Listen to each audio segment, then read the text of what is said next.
Students, today we will continue our next topic of chapter Lifelines of National Economy. हम roadways और Railways के बारे में हमने पढ़ लिया था। आज का जो टॉपिक होगा वो हमारा वाटरवेज़ का होगा। जैसा कि हमने वाटरवेज़ के बारे में ही भी कुछ कर लिया था कि जो टाइम इमेमोरियल के साथ देखा होगा, जो हमारी कंट्री में लोगों ने ट्रैवल किया था, इंडिया की खोज की थी, जो ये ट्रेड शुरू हुआ था, कॉमर्स और कल्चर शुरू हुआ था, ये किसके थ्रू हुआ था? वाटर के थ्रू ही हुआ था। जो वाटर है वो क्या था? एक चीपेस्ट मोड था हमारे ट्रांसपोर्ट का। इसमें हम क्या कर सकते थे?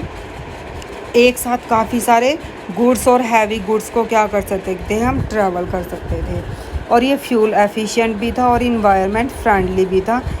और इंडिया में जो इनलैंड नेविगेशन है, मतलब कि जो सी रूट के साथ जो जुड़े हुए हैं कंट्रीज़, वो कितने किलोमीटर के एरिया में जुड़े हुए हैं? वो है 14,500 किलोमीटर लेंथ में है।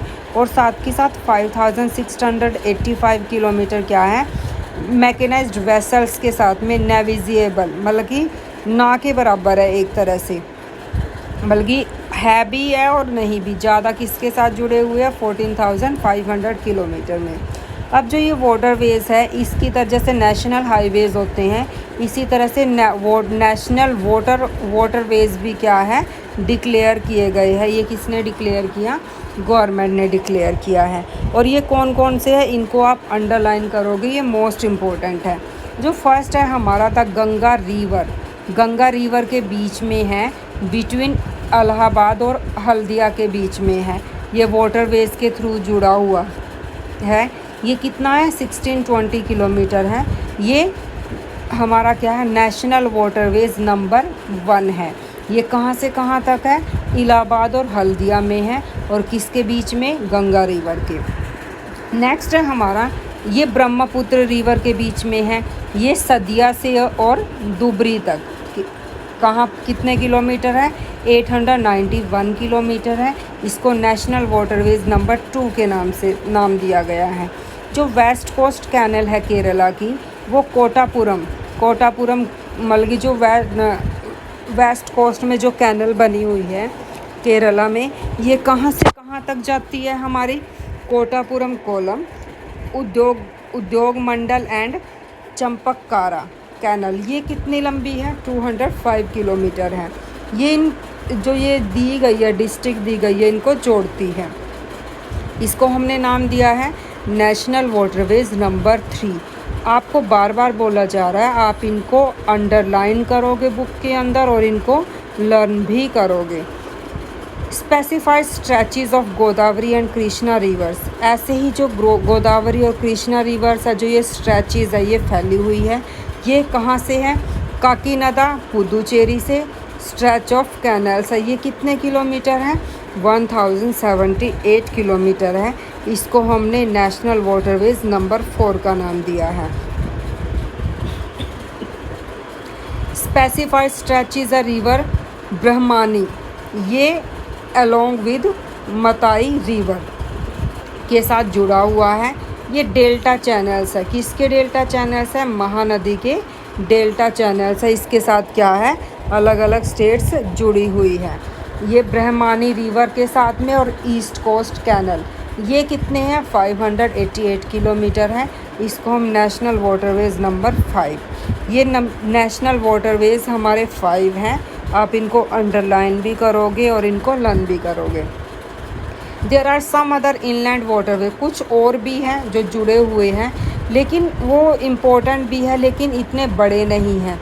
ये कौन से हैं? मांडवी, जोरी and Kumbarjua, Sundarbans, Barak, backwater of Kerala and tidal stretches of some other river के ऊपर ये बने हुए हैं। Apart from this India trade with foreign, ऐसे ही इंडिया के ट्रेड क्या है? फॉरेन कंट्रीज़ के साथ भी जुड़े हुए हैं, सीज़ के साथ। मतलब कि जो 90% है हमारे कंट्री का जो ट्रेड वॉल्यूम है, वो क्या है? मूव किसके थ्रू होता है? सी के थ्रू होता है। ये 68% है इन टर्म्स ऑफ वैल्यू, बल्कि वैल्यू के अकॉर्डिंग देखा जाए तो 68% है। अगर वॉल्यूम है इनकी मानी जाए तो ये 95% है हमारी कंट्री का। अब major sea ports, with a long coastline, जो कोस्ट लाइन बनाते हैं, ये कितनी है हमारी, इसको अंडरलाइन करोगे 7516.6 किलोमीटर। इंडिया क्या है, is dotted with 12 major and 187 notified non major ports. मतलब कि इंडिया में क्या है, 12 तो मेजर बहुत ही बड़े और 187 क्या है, नॉन मेजर मतलब कि माइनर, जो इंटरमीडिएट पोर्ट्स सब बने हुए हैं। ये वाला टॉपिक भी आपका काफ़ी इम्पोर्टेंट है जो पेपर में आता है। These major ports handle 95% of India's foreign trade. मतलब कि जो ये पोर्ट्स बने हुए हैं, ये हमारे कंट्री का लगभग 90% 5% तक जो क्या है, ये इंडियन फॉरेन ट्रेड को क्या करता है, ये हैंडल करते हैं।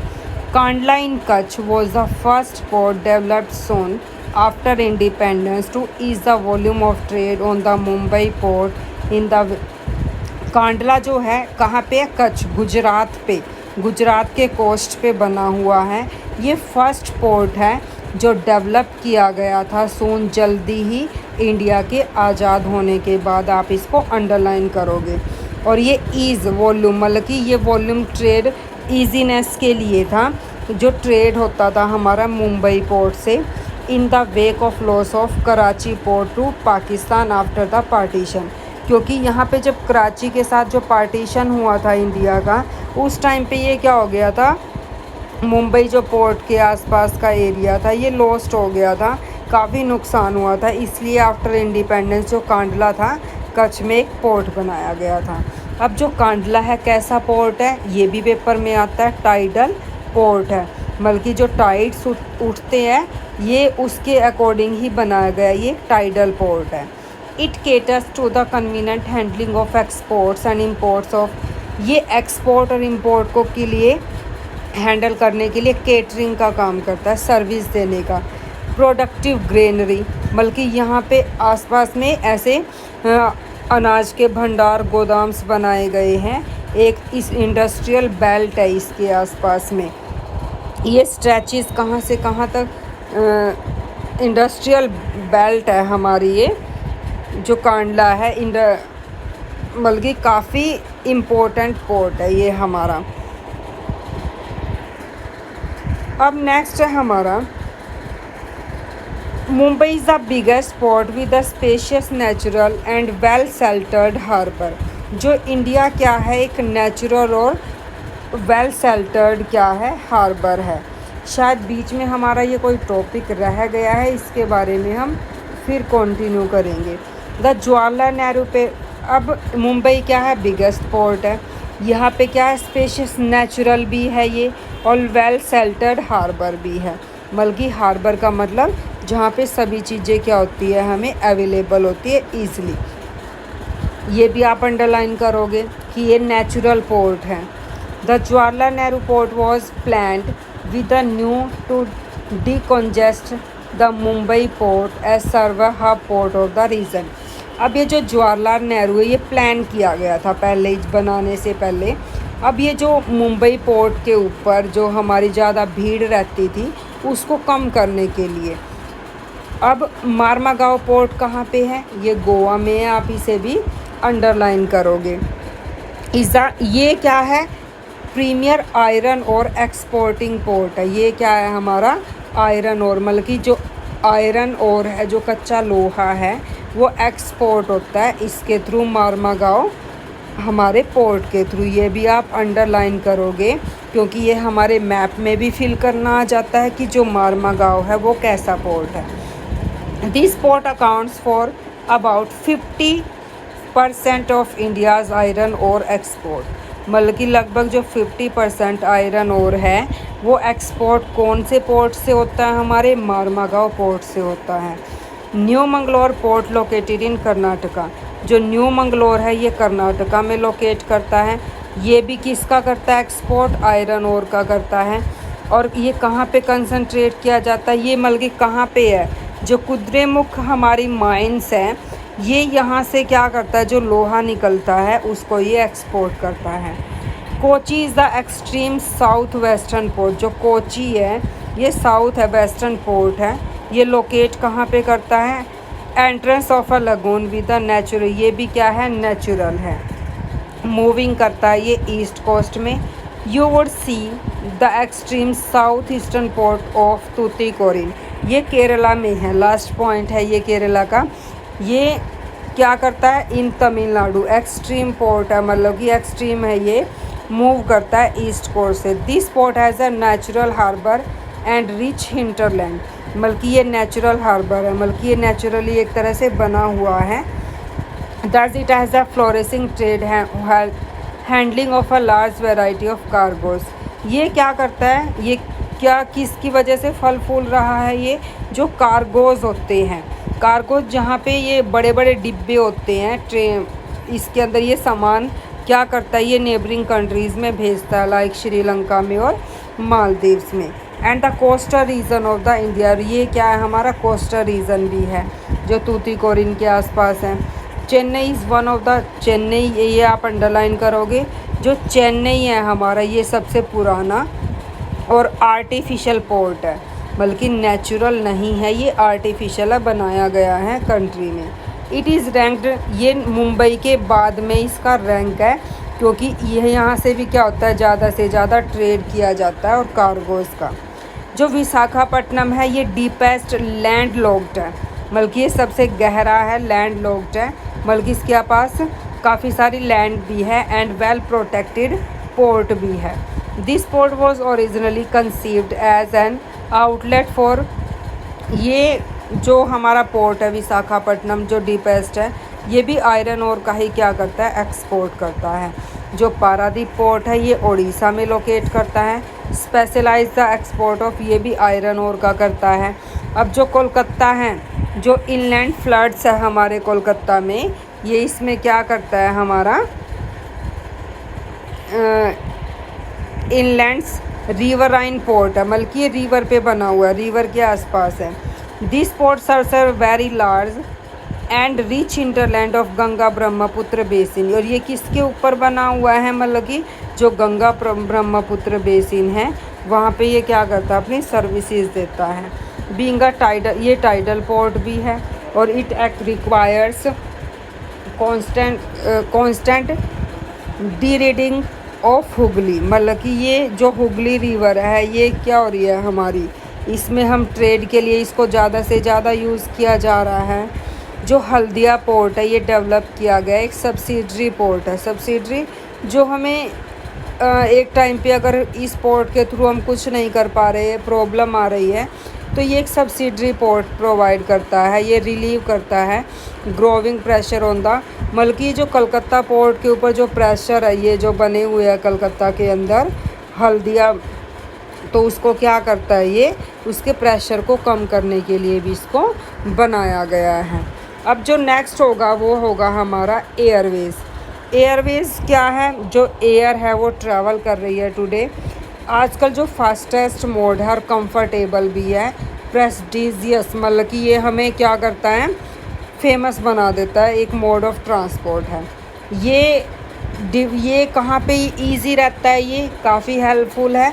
जो टेरेंस है, जो माउंटेनियस एरिया है जहाँ पे सड़कें और ट्रेनें बिछाना क्या है मुश्किल है, वहाँ ये क्या करता है, आसान रहता है।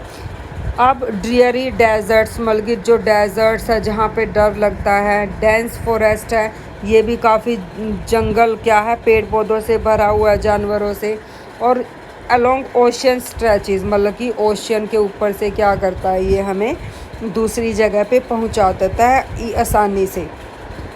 ये कहाँ पे है, north eastern part of the country marked with the presence of big reverse, जैसे कि जो नॉर्थ ईस्टर्न पार्ट है हमारी कंट्री का, देखिए कि वहाँ पे क्या है, बड़ी बड़ी रिवर्स भी है, डिसेक्टेड रिलीफ है, मतलब कि कुछ हाई माउंटेन्स है, कुछ लो माउंटेन्स है, डेंस फॉरेस्ट भी है, और जो फ्रीक्वेंट फ्लड्स भी आती रहती है, इंटरनेशनल फ्रंटियर्स भी है, जो इसकी वजह से क्या हो रहे हैं, हम जुड़ नहीं पा रहे हैं जिस जगह के साथ, हम एयर ट्रांसपोर्ट के थ्रू क्या है जुड़ सकते हैं। Air travel has made assess easier, अब जो हो हमारा जो टाइम है इसमें जो एयर ट्रैवल है इसको क्या बना दिया है, ईजी बना दिया है।